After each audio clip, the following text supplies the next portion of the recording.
Well, good morning. Do you hear me? I want to thank the organizers for doing a great job. It's a pleasure and honor to be among you and to address whoever wants to listen. Next thing, I want to do one more exceptional thing. I want to thank Professor Landsbergis for this occasion, not because he is a great musician and a great knowledge, so to speak, wisdom of music, but for his courage 35 years ago to say no to the great carceral empire and give us the freedom to gather here in the world of civilization, open human world, and not the world of slaves. So thank you, Professor Landsbergis. Now my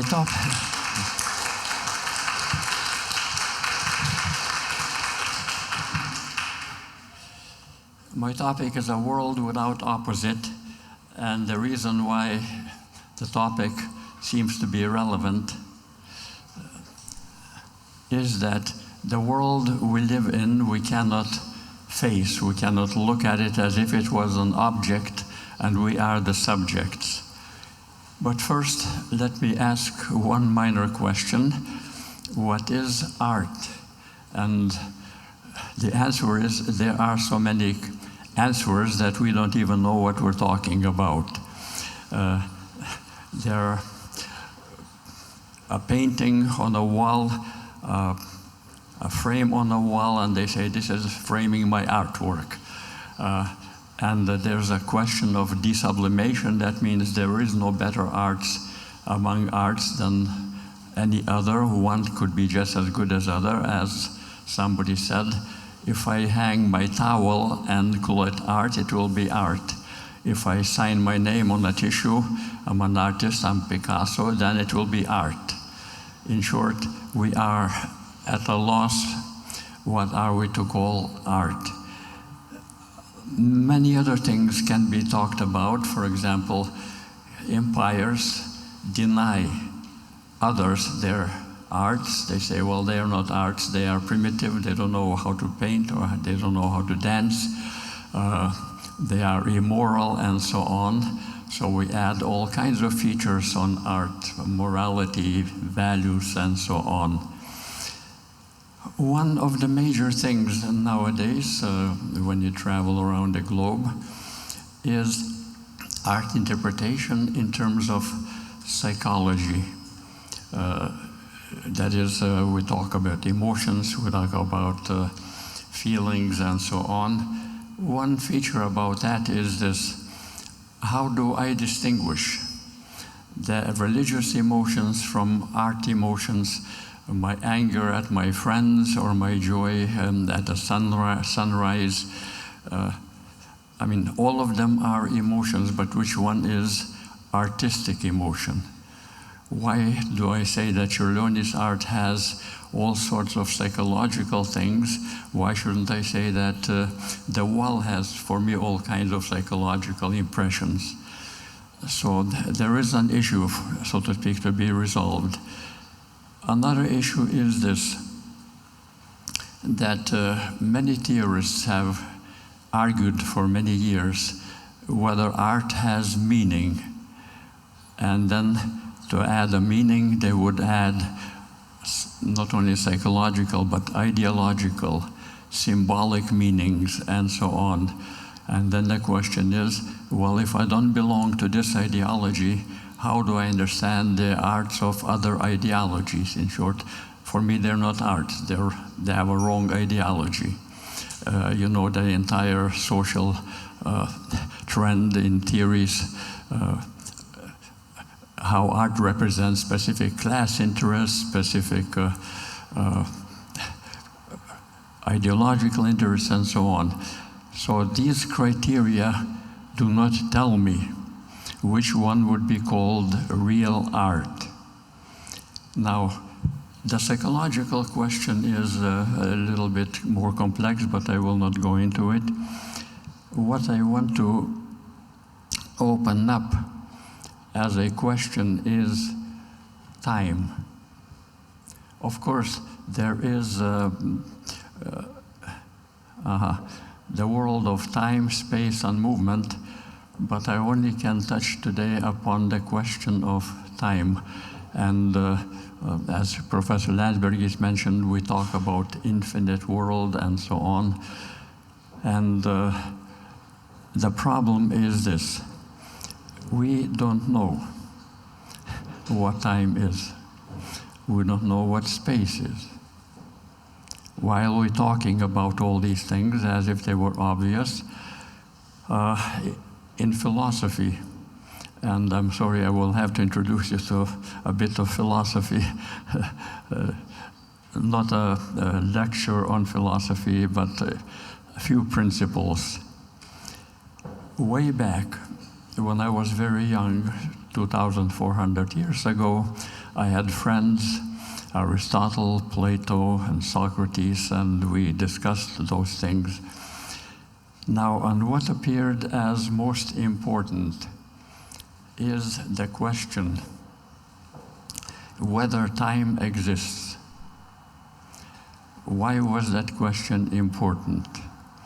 Well, the assumption was, and still is up till now, that we are at present, and in fact we can divide that presence into points, to a point that has no extension, the now point, and that means that the past is no longer, and the future is not yet.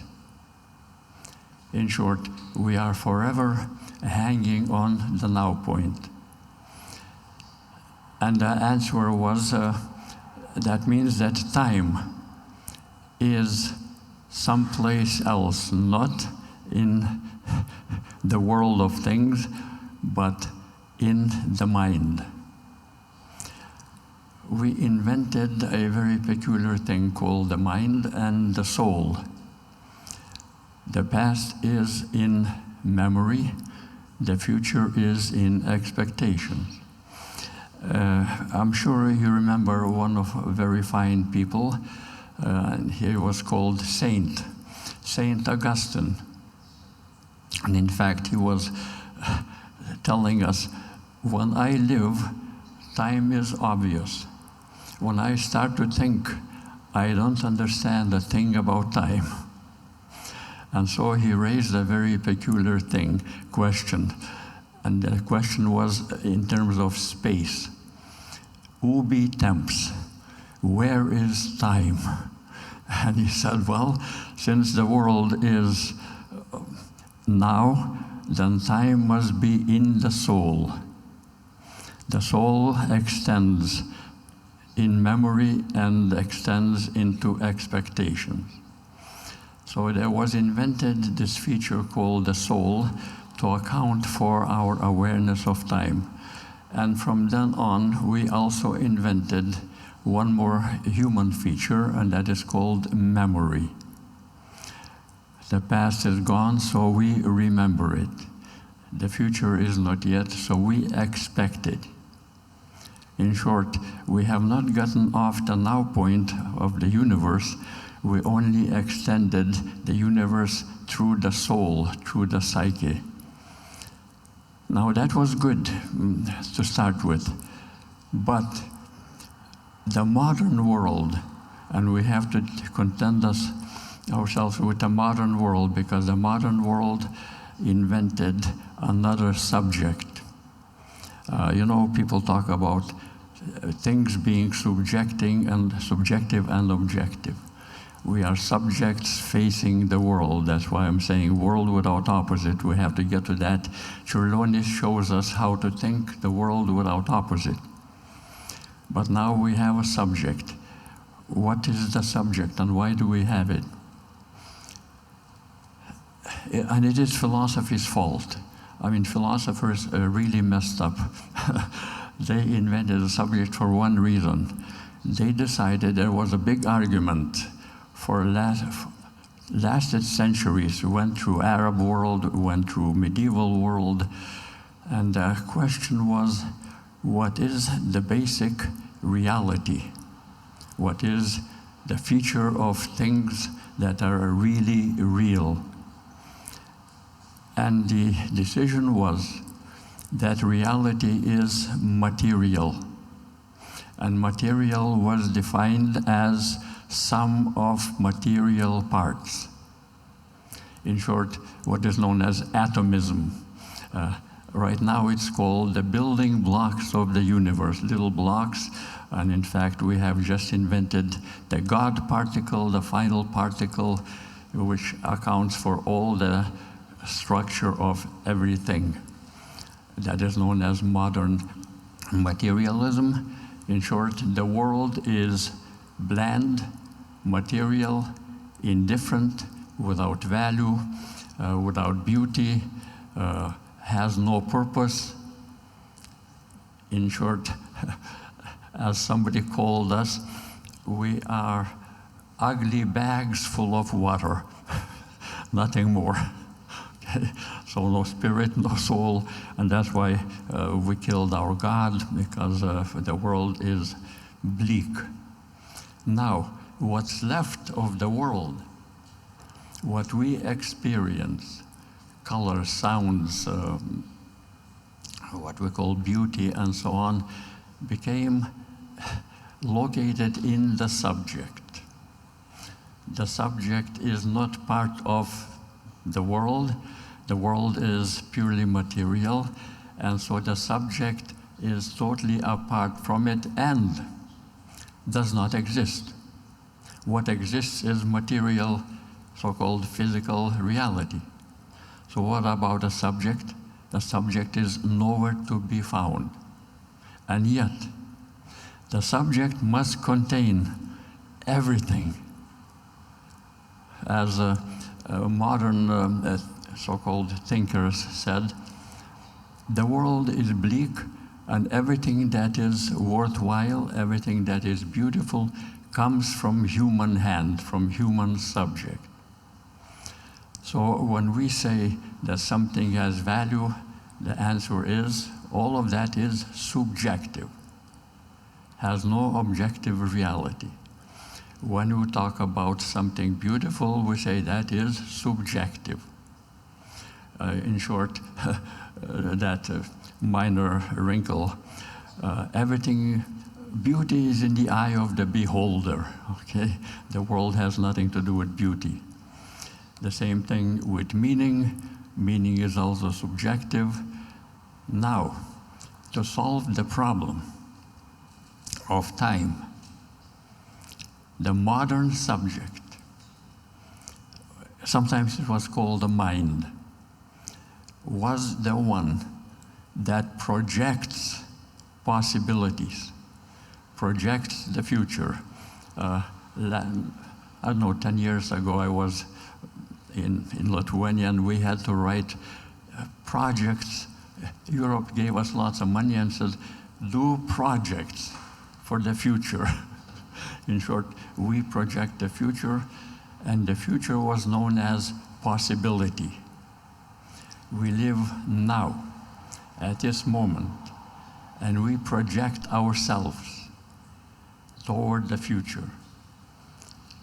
One feature about modern world in which you live right now is that past is irrelevant. As what's his name, somebody in the United States said, past is bunk. Why do we need to worry about past? We worry about future projects, future possibilities. Now, the big solution to the problem came from our great Lithuanian philosopher, Immanuel Kant. We accept him as our own. Of course, that's cheating a little.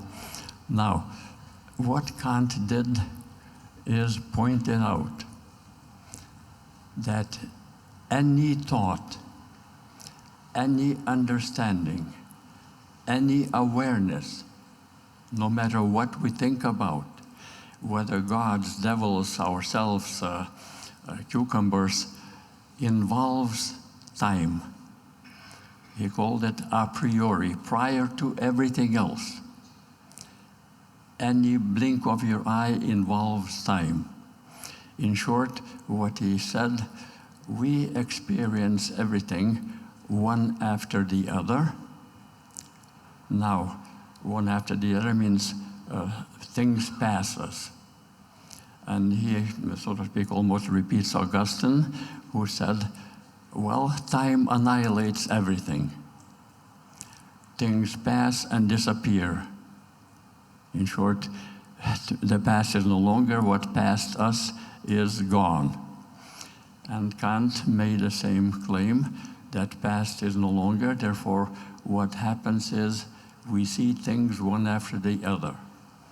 Now, what is most important about his claim is that we cannot have awareness.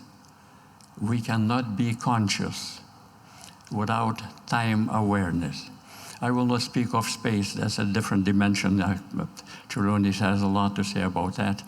But time awareness is fundamental to all human understanding. In short, it's not psychological, it's not physiological, it's temporal. In short, when we think, we already think one after the other. So what we have to contend with is consciousness as time consciousness. Not physiological, not psychological, but temporal.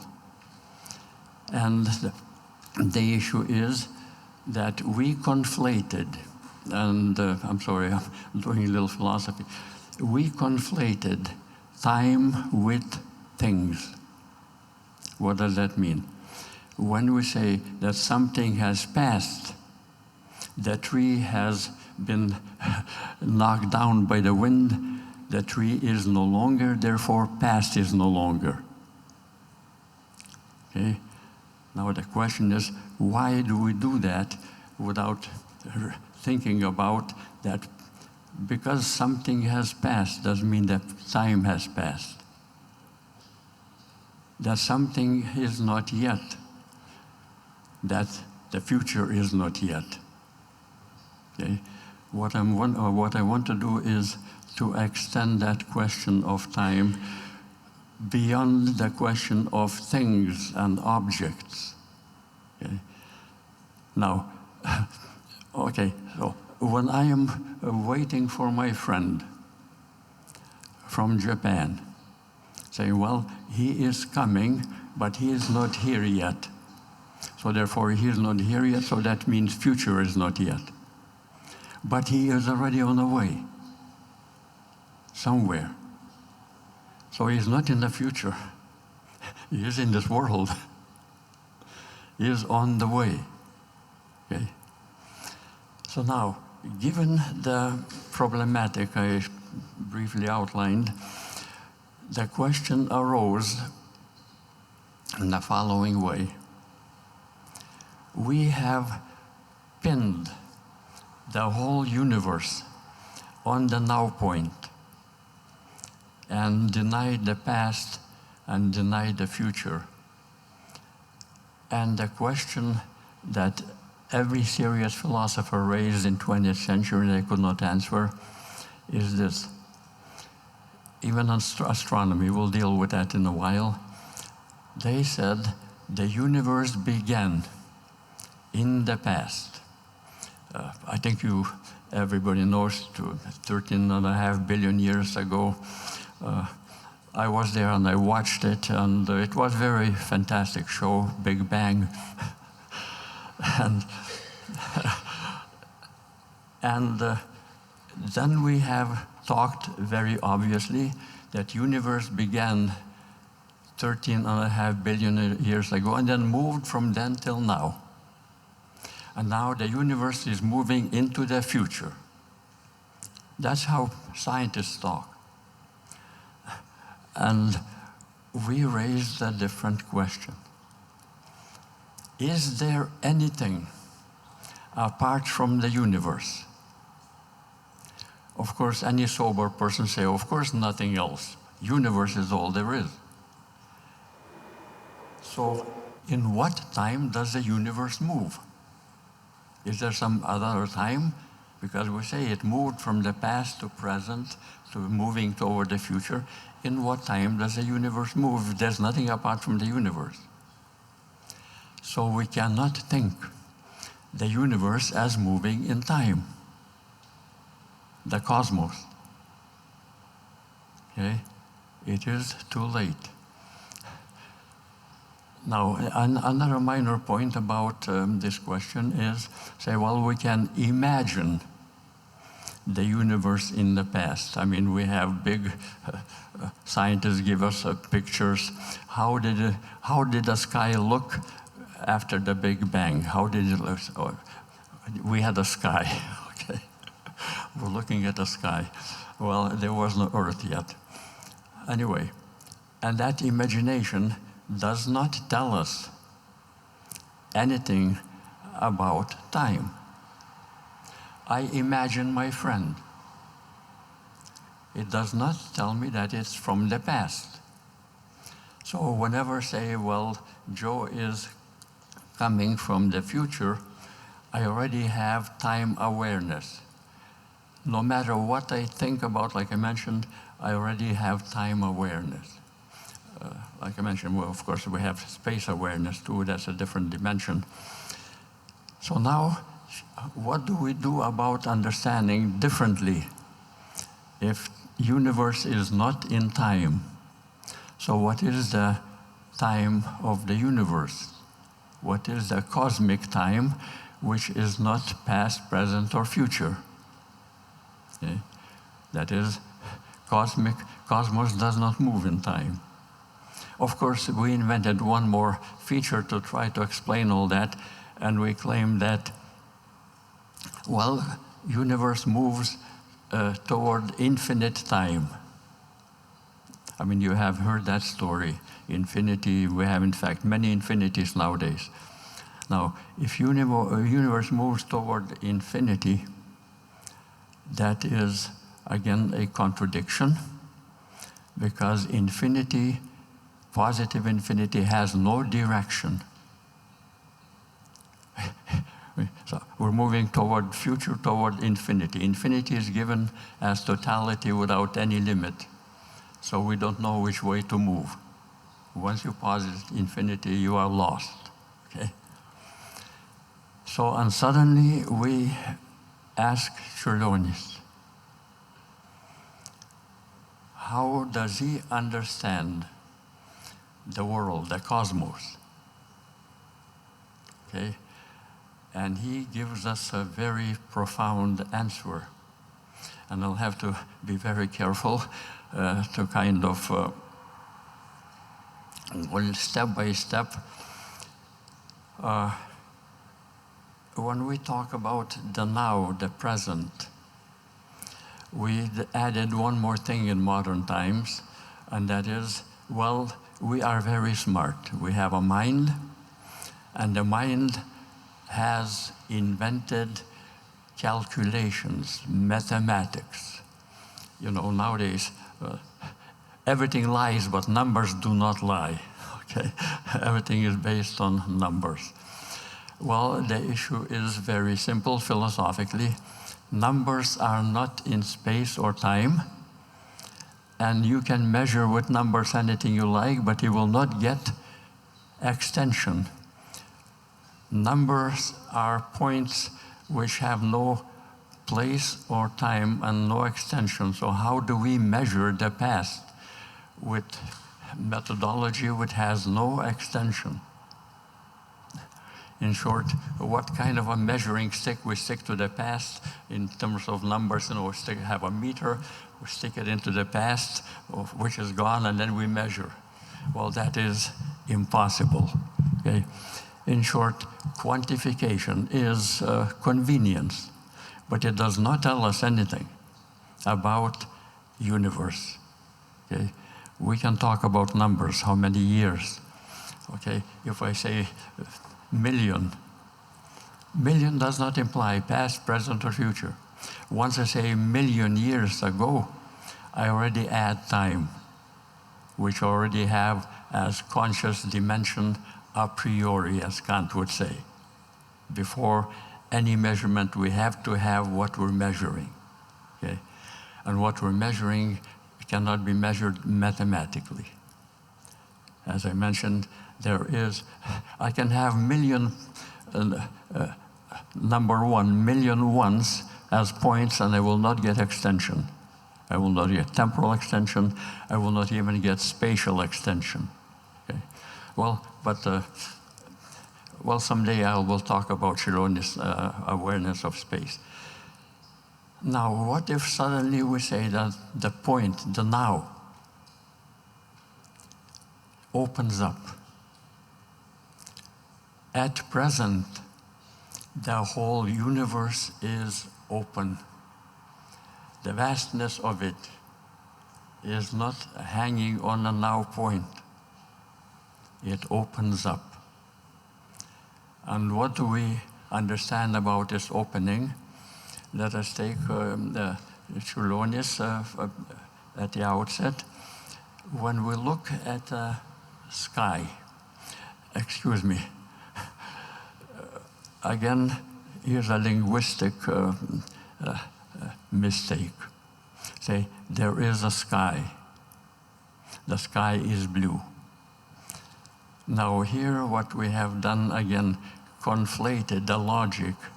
S is P. John is tall. Peter is beautiful. And the grass is green. We have subject and predicate. And so when we say the sky, we think there is something called the sky. Okay? It is blue. And there's nothing behind, so to speak. If you fly up, you will not run into a sky, say, well, finally I reached the sky. Okay? It is a huge dimension. We'll have to deal with that. Now, look at the nocturnal open world. And there is a meteorite. And it flies across the sky. It is being traced. Now, while it is showing up, it does not show up from the future and moves into the past. It appears out of a distant depth and traces across a firmament, across all sorts of phenomena. Sometimes disappears among the stars, sometimes reappears again and sinks into the distance, but not into the past.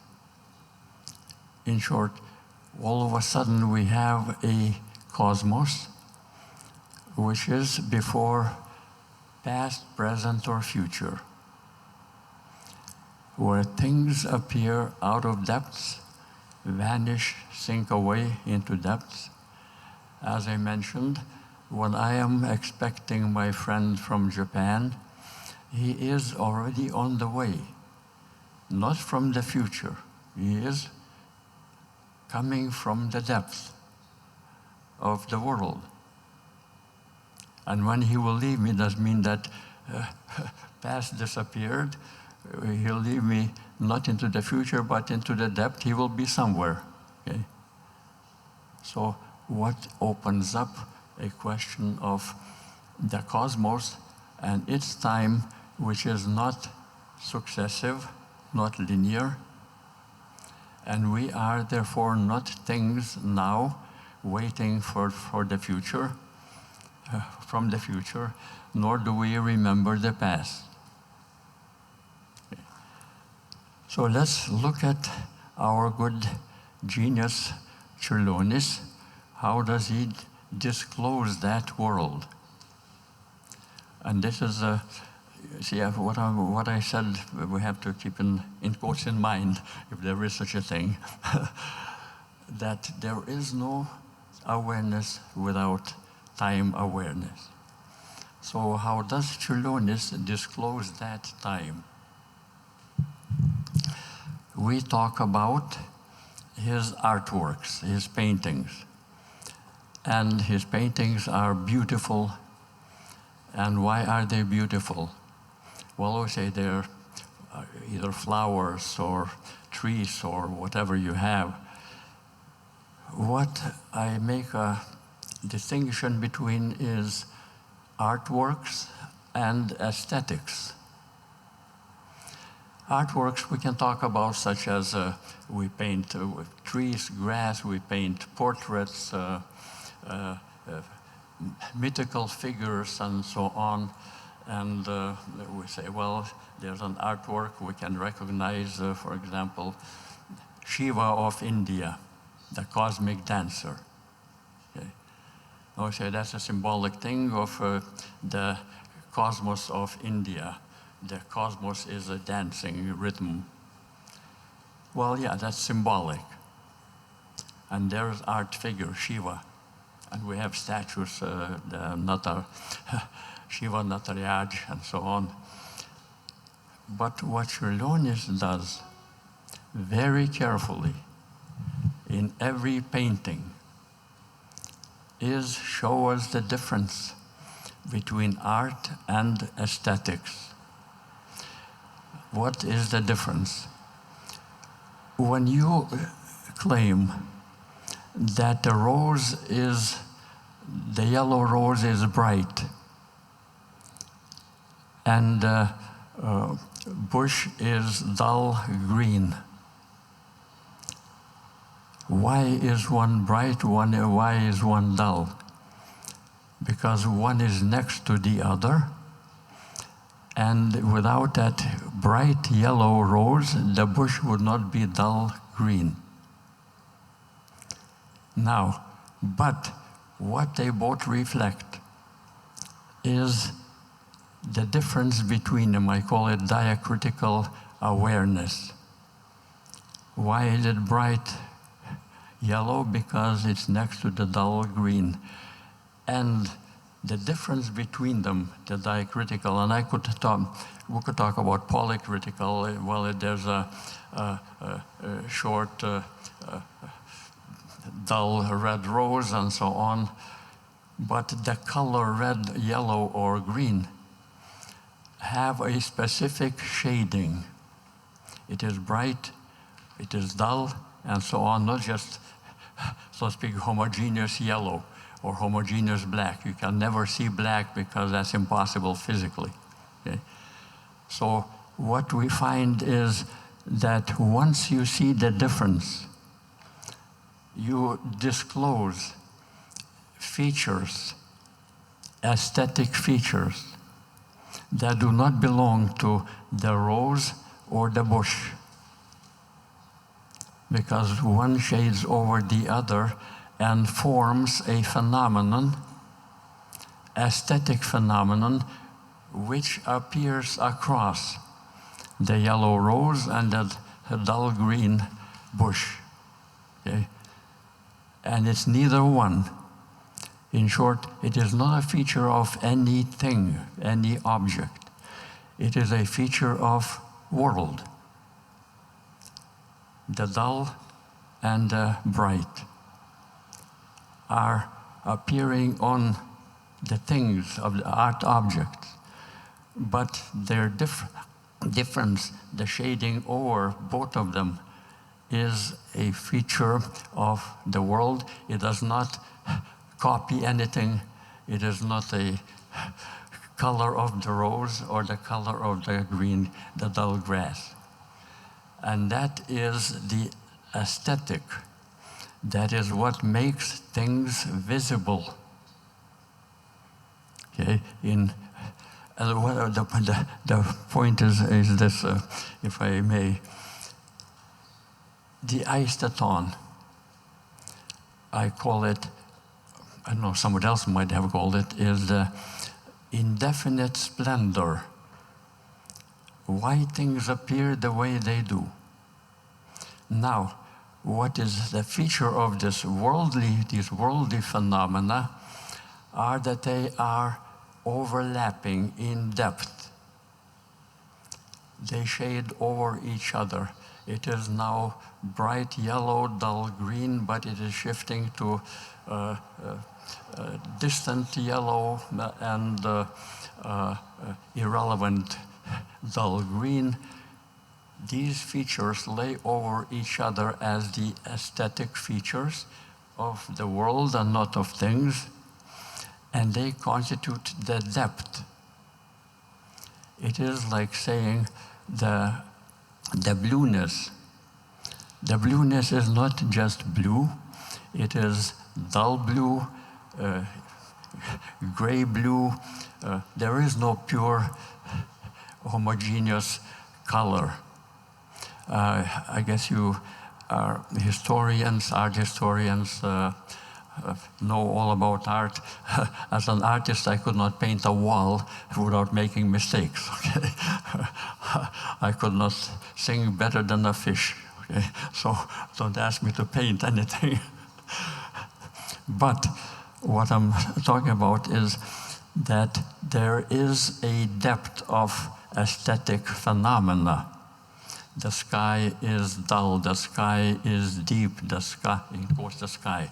The blue is shaded over, draped over by grayish. One lays over the other and constitutes a temporal, not sequence, but depth. In short, everything we experience, Čiurlionis says, I'm talking in his name, although I'm very meager in comparison to him as an artist.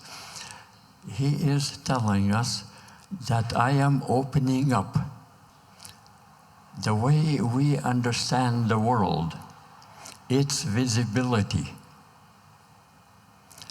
as aesthetic visibility. Because we could not say what color the rose is without saying it is bright or it is dull and so on.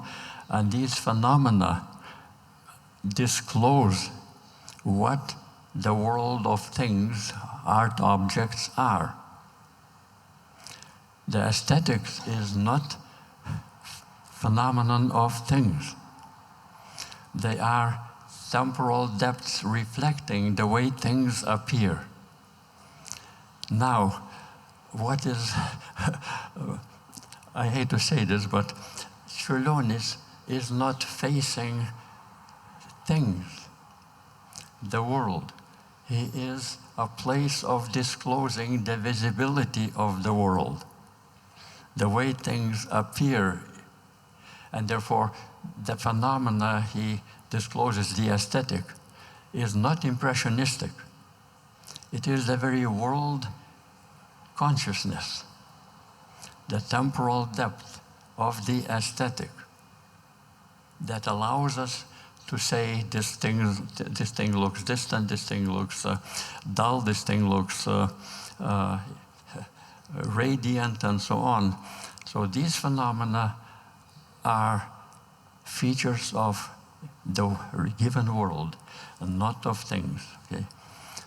So here we have, first step, an a priori, depth of time a priori, which is aesthetic. In short, we think as the world thinks, as the world phenomena think. Okay? And we see things by the medium of aesthetics. Not that we add or project aesthetics. This is beautiful because I feel beautiful. Well, I could not say that. I never feel beautiful, so I could not project beauty on the world. That would be embarrassment. So now, what is the second thing that is equally important? As we look at Čiurlionis' works, I don't know, there's a painting called Sagittarius, the Hunter. Now, way back, and here I have to backtrack into the future, backtrack into the future to deal with, in quotes, the past. There was a person, a good friend of mine, 2,400 years ago. I'm very old. Euripides. And he made one mistake. He used the same logic. What is something? S is P. And he said, not from me, but from my mother comes a story that once the sky and earth were together, and being rent asunder, they brought all things. Sky and earth. So we have, what is sky? Sky is above, earth is below. And of course, we can make that distinction because we are upright. We have up and down and so forth. As they say, we are upright creatures. There are two theories about us being upright. One, that we are a risen ape. Another one, that we are a fallen angel. Okay. Well, either way, we're standing up. Okay. Now, what Čiurlionis has done, he said, there is no difference between sky and earth. When you look at Sagittarius, the hunter, there is a figure emerging with a bow on a knoll, and there is a shady bird. Now, what is at issue here is that there is no sky above, earth below. The sky reaches as luminescence, a light, under the feet of the hunter and below the hunter. In short, the sky is not above. The light is not coming from above. One feature about Čiurlionis paintings, will have a hard time finding the source of light. There is luminescence. And he's saying, we are not facing the above, we are moving into it. We're shading into that luminescence, that yellowish hue. And that means that every figure you see in Čiurlionis paintings, every figure, is emerging. I use the language in my paper, I have a huge paper, I've overdone it, that the figures are not essences, they are essencing, they keep emerging. And why they look like they are emerging is because they are shaded by the worldly aesthetic. They are dull, they are bright, they are distant, they are shady. They're never the thing. See, I talked to British empiricists and they said, well, to see the real thing, the way it really is, you have to see it in the middle of the day, the bright sun, then you will see the way the table looks. Okay. So if you see it in the middle of the day in the bright light, you will not see it. Okay. It will be glazy, it will be blinding.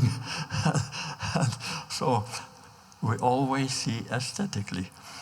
Now, what Čiurlionis is pointing out now, when you have that yellowish laying over the aesthetic, the emergent figures, those figures I call, they constitute disequilibrium. Disequilibrium means that we can focus on the art figure as emergent. But it shows us precisely in that being shaded over by the aesthetic, that it reveals the aesthetic in more precise way. There's equilibrium in the aesthetic and its depths, but the figures, the art work figures, are disequilibrium which emphasizes the aesthetic. Okay? For example, now, next step is that hue, the yellowish, if you look at it carefully, it has bluish, it has a grayish, and so on, it has a depth, but at the same time, it shifts. We are not facing the sky, we are in the sky. We are moving in the depth. When we shift toward The cosmic, the shift is toward, well, graying, getting dull, getting dark. And that means we are moving in a cosmos which shifts from light, diurnal, toward dark. And then we find that all the aesthetic phenomena also change. The colors, so to speak, change. The reflection of how the dull green now is almost black, the bright yellow is dull. In short, the world turns, and Čiurlionis says we are in that world. We're not facing it. We're not in the night. We are in the darkness, and it's all surrounding. So he discloses the depths of the cosmos, where the time has phenomena overlaying one another in depth. So Čiurlionis says the world is deep, and we are the meteorite tracing across the stars. So I'm told to shut up. Thank you very much.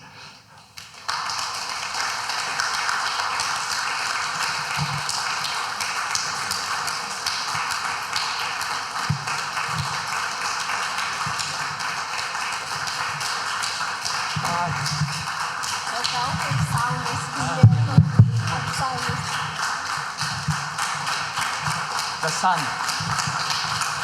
solar essence.